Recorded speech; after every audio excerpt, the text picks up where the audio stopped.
All right, yeah, good to see everybody here. My name's Hamm, and I'm going to be talking to you about catching swarms tonight.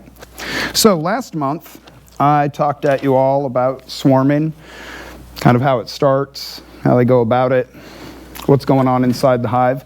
And I also assigned you all homework to go out and learn about how to suppress swarming and mitigate it once it starts. And so if you've all done your homework, great, your hives didn't swarm and all is well. But if you did not do your homework and your hives swarmed out, now somebody's going to have to go out there and get those swarms out of the trees. So I'm going to share with you some of the equipment and techniques that I use for catching swarms. And hopefully it'll give you a little confidence and some strategy when you do get that call. So there's a lot of good reasons to go out and catch swarms. First of all, it's super fun. I always say it's like fishing, except fun. There's no waiting around. You just show up, there's your prey, figure out how to get it. It's awesome. It's like a game of strategy. You know, you have to do real-time problem solving, because every situation's different, and you got to figure out how to get those bees in your box before they leave. Another great reason is these are nearly free bees. I mean, you will have to pay to house and nurture them, but the bees came free and with some amount of pedigree, because you know that those bees were at least successful enough to be able to send out a swarm.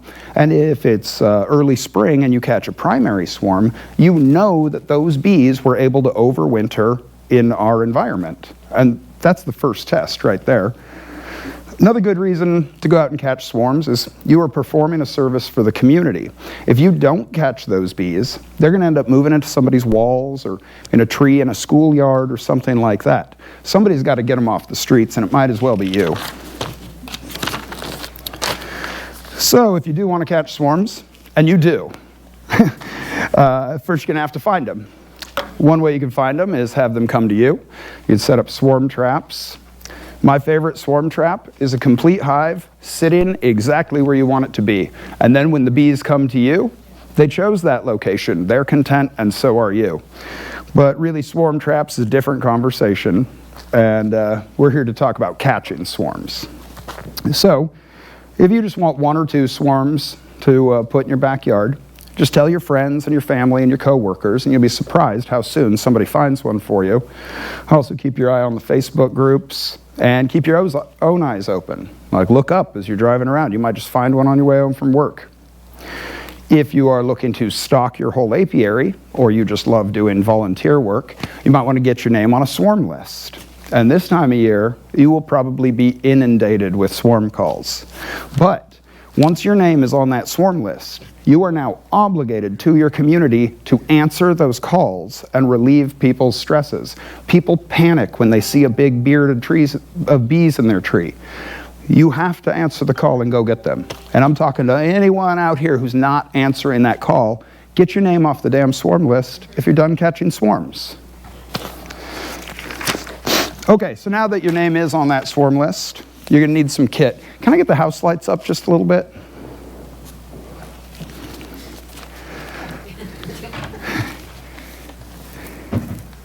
So anyway, my kit looks something like all of this.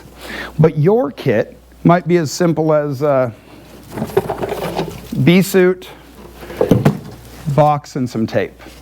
This is all it really requires. Oh, we're losing swarms. You got to get them before they go.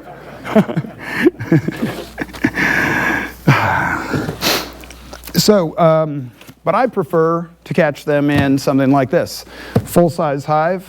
That way, once I catch them, I'm catching them into their forever home, and I'm not going to have to transfer them out later. And inside of this box, outer cover,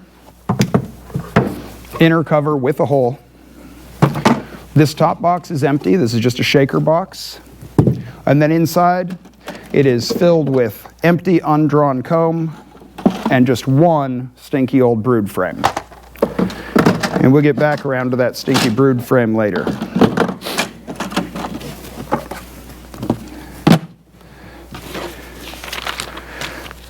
So what I'm going to do here is I'm going to run through some simulations of various scenarios. how I'm going to approach catching bees in different spots. You know, I was going to do all this with a live swarm of bees, but they turned me around at the door, something about insurance or whatever. So we're going to use these lifelike simulated swarms here, and you won't even be able to tell the difference. Okay, so the first one is going to be ground swarm. And we got to make a choice, house lights or screen lights, but I promise there's a picture of a ground swarm there. So in the case of a ground swarm, like this fine ground swarm I have here, you're going to set your box as near to it as you possibly can. And I'm going to use a little bit of attractant. This is Swarm Commander. Stuff is potent, works great, but a little goes a long way, and if you use too much, you'll scare them away. So I'm just going to tiny dot on my finger. I'm going to put a little bit inside the front door and a little bit just inside this top hole. A little bit goes a long way.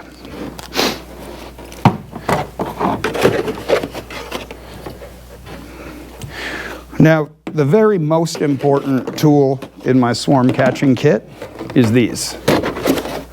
This is the most useful tool. This is the best scoop. It conforms to a flat surface. It's flexible enough to conform to a round surface. You can pinch it to get into corners. It's got a nice handle. This really is my most important swarm catching tool. So for this ground swarm, you know, swarms are really gentle. They're probably not going to sting you, but I'm not trying to mess up my money maker. So ground swarm, really anything below head level, I'm probably just going in with a veil. I'm going to come in. I'm going to scoop up some of these bees here off this ground. Go ahead and dump them right in here. I'm going to scoop up another scoop of bees here, and I'm going to dump them right on the doorstep. Now these bees inside, they're going to realize that this is a great new home they've found. They're going to communicate that onto these on the doorstep, who are all going to start fanning and locating. You probably also see a group of bees up here fanning. Everybody's calling them in. And pretty soon you're going to see that ground swarm just start to march right in there, okay? Now this might take a while. This isn't a fast process. Once you see half the bees move in there, you're probably good to go. You could leave for 2 hours and come back, and they're just going to keep going. Maybe leave it till after dark. While all this is happening, make sure you've got a queen clip in your pocket. As you're seeing them go, look for the queen. If you see her, grab her. If you catch her, put her between frames right in here. It's basically a guaranteed win now. But even if you don't catch her, once half of those bees are in, they're just going to keep going. Now, if they get up here and they're stalling around, you can help hurry them in with a light mist of water. You're not trying to drench them. Don't get them wet. Just tell them that it's starting to rain. Spritz, spritz, spritz, spritz, and they'll move on in. Spritz, spritz. And once they're all in there, you can close this up. You got a fancy door like mine. If you don't, some wire mesh and a stapler. There you go, they're closed in.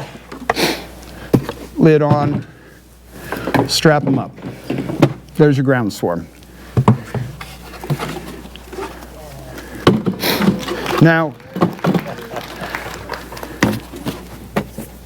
the next swarm we're going to look at here, bees on a tree trunk, fence post, wall, mailbox, side of a car, all those things. So here we have them here. So this is my bees on a fence post here.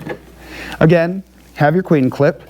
You notice there's some bees on the ground. There's always some bees on the ground. Take a look, dig around. Make sure your queen's not there. If she is, grab her. Well, I'm going to come in here with my favorite tool. I'm going to start at the bottom. Just kind of scrape them up, gentle, gentle, till you get up there, and now your catch is full. Now, when you go to separate this cluster of bees, this whole thing is held together by a chain of handshakes, right? The bees are all interlocked. If you just yank, you're going to piss them off, and you're going to drop bees on the ground. So as you pull away, you're going to see it stretches out. Go slow. Give them time to let go of their handhold. Don't just yank this. Slowly, so they have time to let go. Dump them right in there. Come back. Same deal. Keep scraping them off. Now, you might end up with some left over. Look really closely for that queen. If she's not there, just keep scraping them. If they keep coming back, just keep disturbing them. Once you're sure that you have the queen, or at least the huge majority of the colony in your hive, these guys are going to find their way back there. Most likely these are just scouts that they left this location this morning. They've been out scouting. They came back. They're wondering where the rest of the cluster is. Just got to give them some time to smell the others and make their way in there. Same deal. Once you have most of them, leave it a couple hours. If you can, wait till after dark, and they all will have moved in. Oh, and once you got it, once again, dig around here. You might have knocked the queen off. You don't want to leave without her.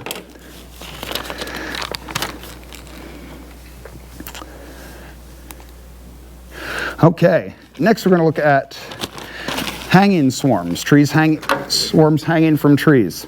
So anytime you've got a swarm with any possibility that it's going to fall on the ground, maybe you're going to have to shake it, maybe it's just precarious, you're going to want to put down a ground cover. Because once the bees fall in the grass and they get all tangled in, they really have a hard time walking through it. So if you can just lay down a bed sheet or something, all the bees that spill will land on that, and they'll be able to walk themselves into the hive. So there's my ground cover. Now this is the most ideal situation you're ever going to find. We've only found a couple of these, but it's awesome. This is the perfect swarm. So you got this swarm, it's just hanging on the end of a branch there. Homeowners gave you permission to cut the branch, put your hive with shaker box right underneath it, hold onto it, cut it, lay it in there, close it up. Done. Tomorrow you're going to go back in, shake them off that branch, you've got the bees. Now that's a scenario where they're all on one branch. Sometimes you might have a nearly perfect scenario, but they're all on a bunch of twigs. Oh, hey, that one moves. So, twiggy swarm. Similar to that last situation, except here they're on multiple branches. So again, well, I'll have my ground cover, put my box below. Now I'm going to start by taking off all of these extra twigs that don't have bees. Now the important thing here, when you go to cut, this swarm is wrapped around multiple branches. Bees are heavy. When I cut the first branch, the rest are just going to spring up and fling my bees all over. Don't do that to your bees, okay? You got to be ready and know that that's going to happen. It really helps if you've got a second person who can hold the branch for you. If not, you're going to be doing some weird thing where you're trying to hold all of them. Release gently. Take your swarm apart in pieces.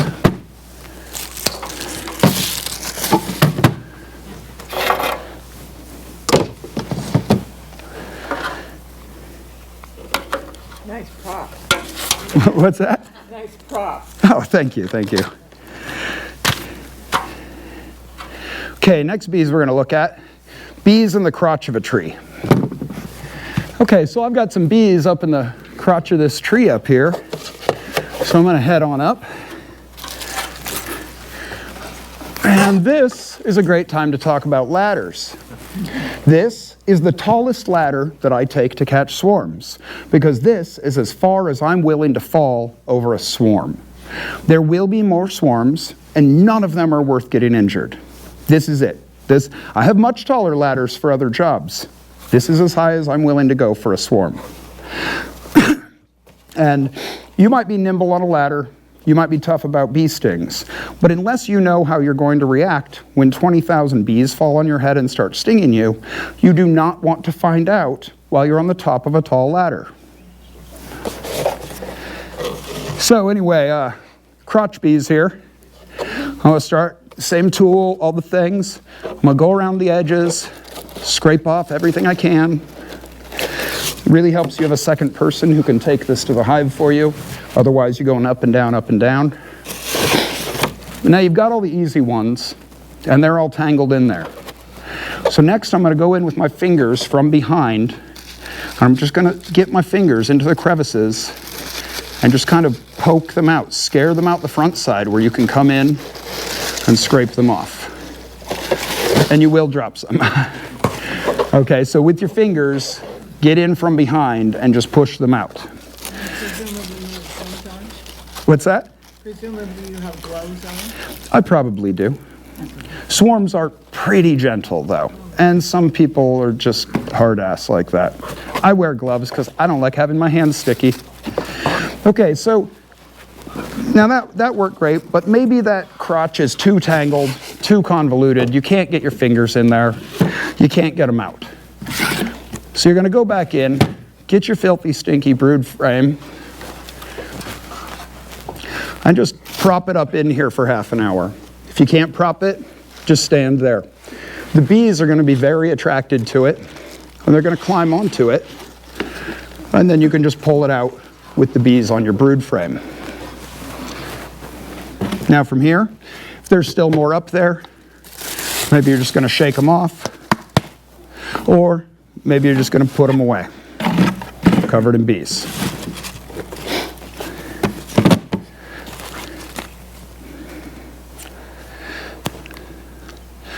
So next we've got some bees that are tangled. Oh, my bees aren't actually very tangled here, are they? Okay, so you got some bees, say it's a twiggy mess. Property owner says you can't cut their tree. You don't have any hope of scooping it. It's too tangled. The other thing is, this is also the first one I've encountered that's above my head.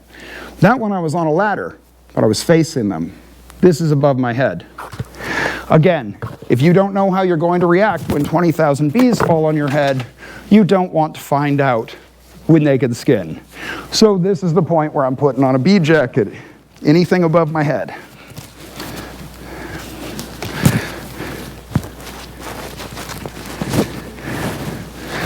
I would rather have them fall on my head now. Less openings.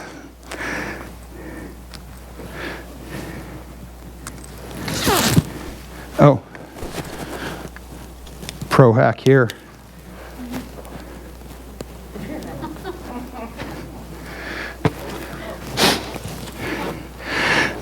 Okay, so for these guys, I'm going to use this, could be a bucket, a basket, or whatever. I really like these with the mesh. I think the bees panic less when they can see and breathe. So I like to put them in something like this. Make sure that's open. I'm just going to get up in here. I'm just going to shake the snot out of it till they all fall off. Pour them on in here. Now, chances are they just keep going back. And you just keep shaking them, and they keep going back. In that case, really make sure your queen is not there. If you can shake it completely clean for one moment, then you know your queen isn't there. If more bees keep piling up and you just can't keep them off, you keep shaking them, you keep shaking them, you might consider using something like this. This is a honeybee repellent. This is Honeybee Gone. There's also Honey Bandit, Bee Quick, all kinds of other things. Some people use this to clear their honey supers. I don't, but I do use it to repel bees. Little spritz of that, they're not going to land there again. They'll look for somewhere else, hopefully right here.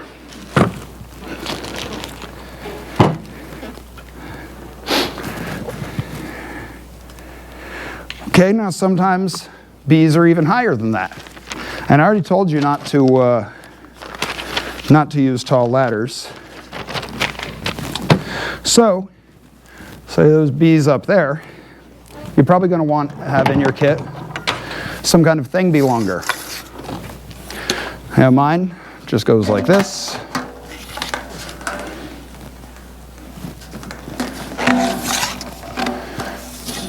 Gonna go ahead and just get up under them. Again, have your bee suit on. This is when 20,000 bees fall on your head.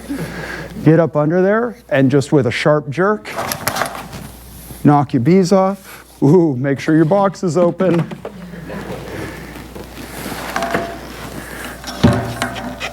And there's your tall bees.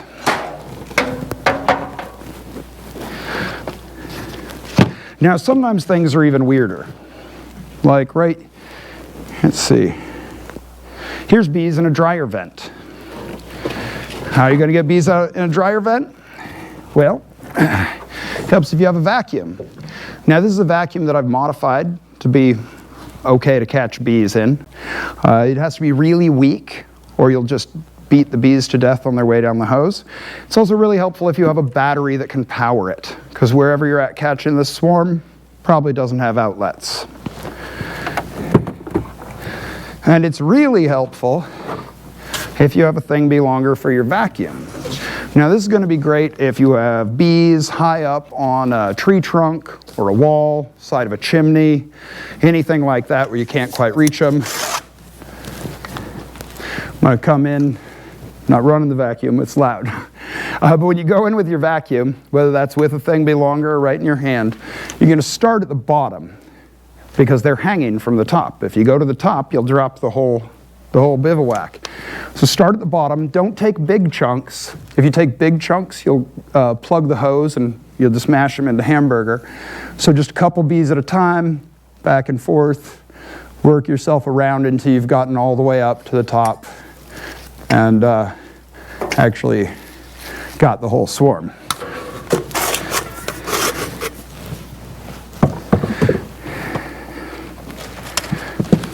Okay, so now we've got all these bees. These double click ones, look, this one moves too. Look at them, aren't they cute? We've gotten several calls about bees in dryer vents this year. This one's from last year, but okay. So now you've got your bees, they're in the box. You waited an hour or two for the rest of them to get in there. Maybe you waited till after dark. Whatever it was, you used a mister bottle, you got them in, you closed their doors. Make sure to strap these things shut. If you're using a cardboard box,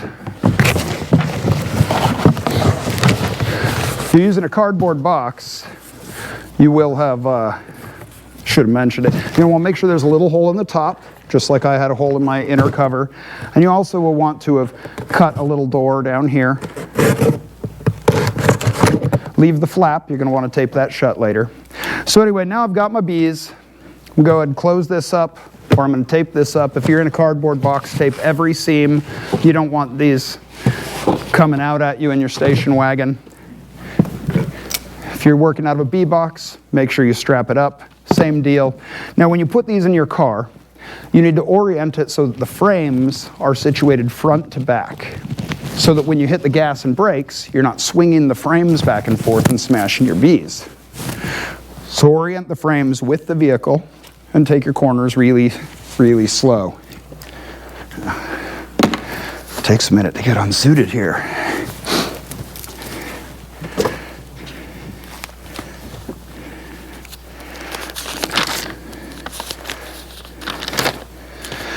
Okay, so now where are you going to take them? Well, now it's best if you can take them greater than 3 miles away, because they probably came from somewhere nearby where you caught them. So take them away so they don't just end up going home.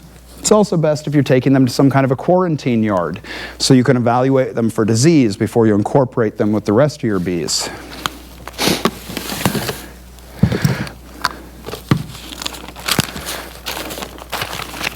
And once you do have them home, sorry, I don't know what my next slide is. Let's see. Oh, we're not to the next day yet. Okay, once you do get them home, if it's still daytime, give them half an hour to calm down after the car ride, then open their door and let them start flying. If it's after dark, probably just leave their door shut until tomorrow, because you don't want them to charge out into the night and get lost. If you are working in a cardboard box, if you get home during the day, go ahead and open it up, shake them out into there. Same deal. if it's after dark, you don't just want to dump them out into the world because bees can't see in the dark and they'll get lost. But I do have a trick I like to use. If I'm going cardboard box, which my kit includes both, because you're probably out filling this one when you get the call that you need this one for. So if you go in cardboard box, use a box that's just slightly larger than the bee boxes. Great way to do that. If you ever buy yourself a pre-assembled bee box, it's going to come in a cardboard that's ever so slightly larger. The reason I like that is when I get home after dark, I'm going to go in between the side flaps, I'm going to go in and cut a little hole here, flip that out, put it right there, put a strap or a weight on this. By morning, all of the bees will have moved down into your box.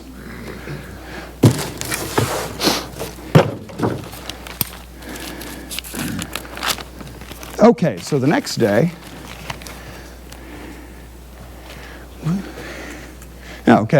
next day, you're going to come in. You come in here, pull all these tree chunks out, get all this crap and junk, and remove this extra box here.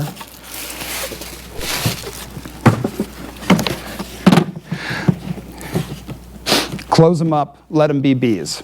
24 hours later, I'm going to go in here, I'm going to remove and destroy the one dirty brood frame and replace it with another undrawn frame. The reason for this is your bees very well might be diseased. They might be carrying bacteria and viruses and things like that. Were they left home with a tummy full of nectar, contaminated nectar?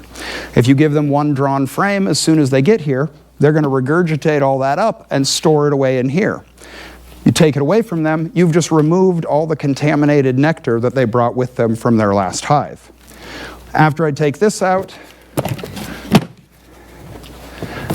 I'm now going to start feeding them good clean sugar water to build on all of these empty frames.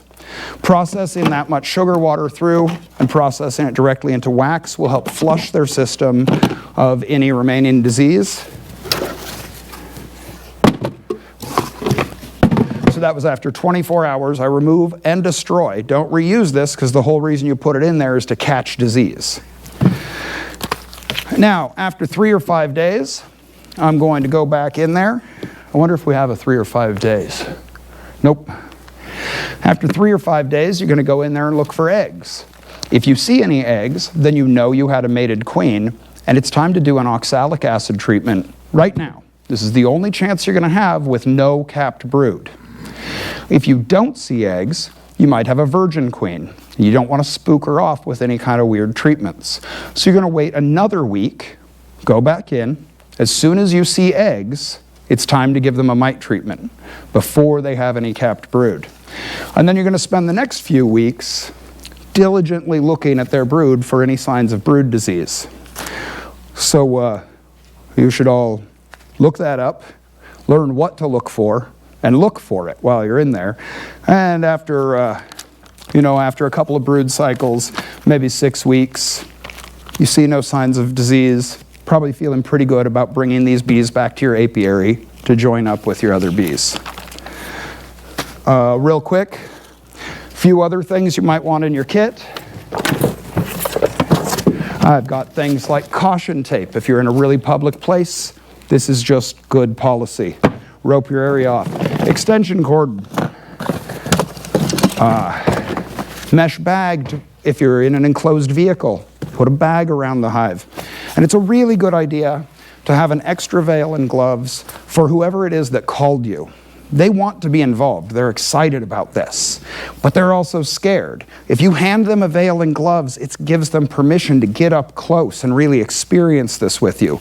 So I really suggest have another veil and gloves in your kit. And yeah, that's it. If we have any time left, if there's any questions, let me see. Do we have time? Ooh, barely.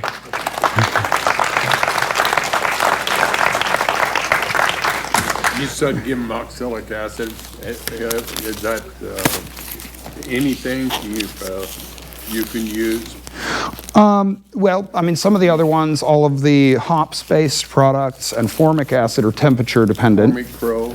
Yeah, formic acid. These are temperature dependent though, so only under 85 degrees. And the Formic Pro, that penetrates cappings. You can use that at any point. Right. I stress the oxalic acid at that moment because you don't have any capped brood at that moment.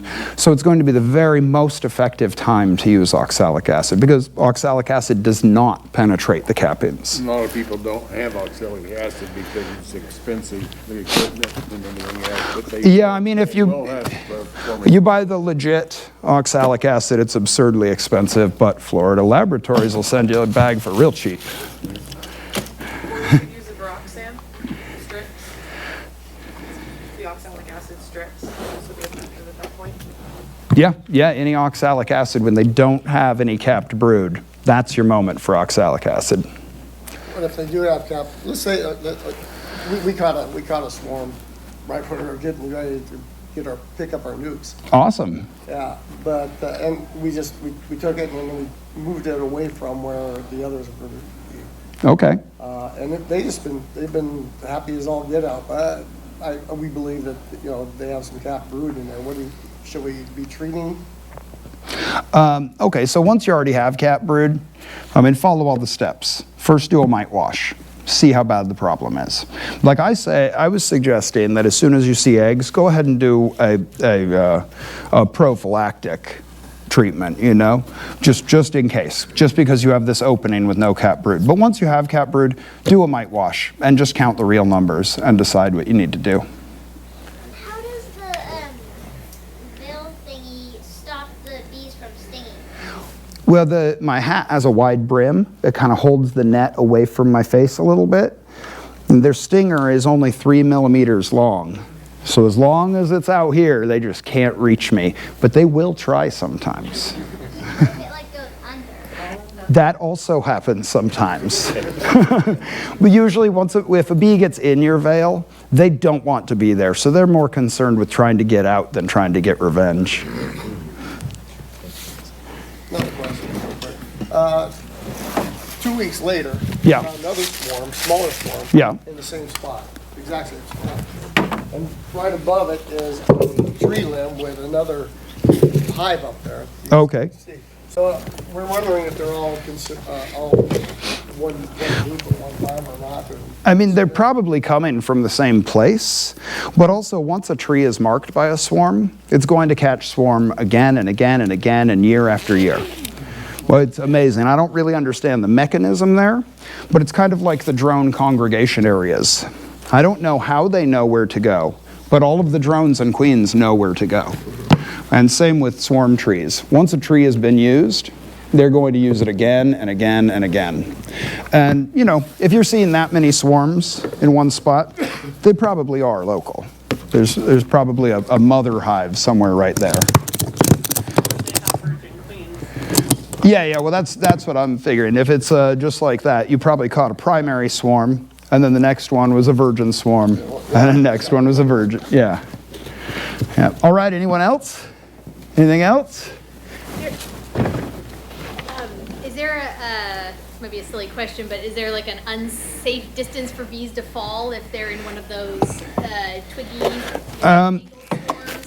So they don't weigh very much, so they're not really going to sustain serious injuries from falling, no matter what height, but they will get pissed. If they fall more than about 2 feet, they get angry about it. So, it won't really hurt them, because they don't weigh a thing, but they will get very upset if they drop too far. This is less to do with maybe capturing a swarm, but is it possible to draw them out of a place that they've started to not just swarm but been established in, the side of a house, into one of these by kind of the same bait methods? Once they have brood in there, they're not going to abandon it, and you don't want them to. Once they've built things in the inside of your wall, you need to remove everything they've built, not just the bugs, because they build of wax and they store honey. they also regulate their own cavity temperature.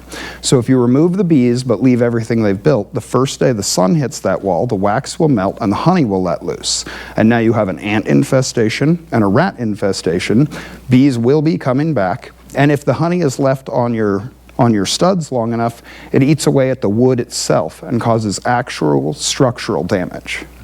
So once they're built in your house, you have to open the wall and remove everything that they've built. Okay, thank you. All right, thank you very much, Hamm. Excellent presentation.